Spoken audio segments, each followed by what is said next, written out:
വയനാട്ടിൽ ജനവാസ മേഖലയിൽ കാട്ടാന ഇറങ്ങി. കാട്ടിക്കുളം പനമ്പള്ളി റോഡിലാണ് കാട്ടാന ഇറങ്ങിയത്. ദൃശ്യങ്ങളിലേക്ക്.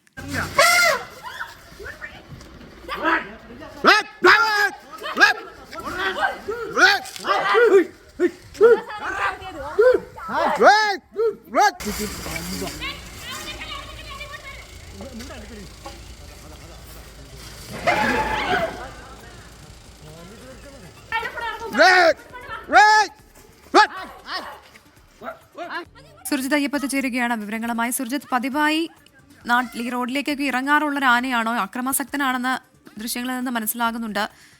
നിലവിൽ ആ വഴി ഗതാഗതം സാധ്യമാണോ? ഇന്ന് രാവിലെ മുതലാണ് ഒരു ഒറ്റയാന്റെ സാന്നിധ്യം ഈ പനവല്ലി റോഡിൽ കാണുന്നത്. അവിടെ ജോലി ചെയ്യുന്ന ആളുകൾ, യാത്രക്കാർ, അവരെല്ലാവരും തന്നെ ഈ ആനയെ കാണുന്നുണ്ട് രാവിലെ മുതൽ.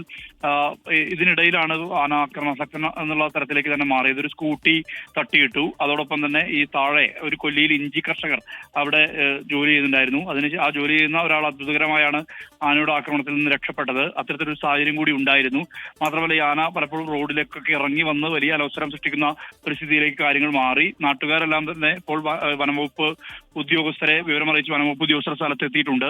ഇതിനുശേഷം ഇപ്പോൾ ആനയുള്ളത് ഒരു എസ്റ്റേറ്റിന്റെ ഭാഗത്തായിട്ടുള്ള ഒരു പ്രദേശത്താണ് നിലവിൽ ആനയുള്ളത്. ആനയെ മാറ്റാനുള്ള ആ ഒരു ശ്രമം തുടരുകയാണ്. കാരണം വനമേഖലയുണ്ട്. ആ വനമേഖലയിലേക്ക് ആട്ടിവിടാനുള്ള ഒരു ശ്രമമാണ് ഇപ്പോൾ നടന്നുകൊണ്ടിരിക്കുന്നത്. നേരത്തെ കടുവയുടെ എല്ലാം തന്നെ സ്ഥിരം സാന്നിധ്യമുള്ള ഒരു പ്രദേശമാണ് ഈ പനവല്ലി എന്ന് പറയുന്നത്.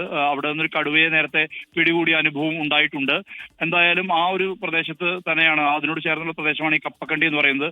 ആ കപ്പക്കണ്ടി പ്രദേശത്താണ് ഇത്തരത്തിൽ ഒരു കാട്ടാനയുടെ സാന്നിധ്യം ഉള്ളത്. എന്തായാലും ആളുകളെ സംബന്ധിച്ച് അവിടെ ധാരാളം പേർ എസ്റ്റേറ്റിലൊക്കെ ജോലി ചെയ്യുന്ന ആളുകളുണ്ട്. കാപ്പിത്തോട്ടങ്ങളടക്കമുള്ള മേഖലയാണ്. അത് ആളുകളെ ബാധിക്കാനുള്ള സാധ്യതയുണ്ട്. അതാണൊരു പ്രധാന പ്രശ്നമായി നിലനിൽക്കുന്നത്. അതുകൊണ്ട് തന്നെ വേഗത്തിൽ തന്നെ വനംവകുപ്പ് ഉദ്യോഗസ്ഥരുടെ അവരെ വിളിച്ചു വരുത്തി അവിടെ നിന്നും അതിനെ അട്ടിപ്പായിക്കാനുള്ള ഒരു നീക്കമാണ് നടന്നുകൊണ്ടിരിക്കുന്നത്. വനമേഖലയിലേക്ക് വയനാട്ടിൽ ജനവാസ മേഖലയിലാണ് ഇപ്പോൾ കാട്ടാന ഇറങ്ങിയിരിക്കുന്നത്. കാട്ടിക്കുളം പനമ്പള്ളി റോഡിലാണ് കാട്ടാന ഇറങ്ങിയത്. വിവരങ്ങളാണ് സുർജിത് അയ്യപ്പത്ത് നൽകിയത്.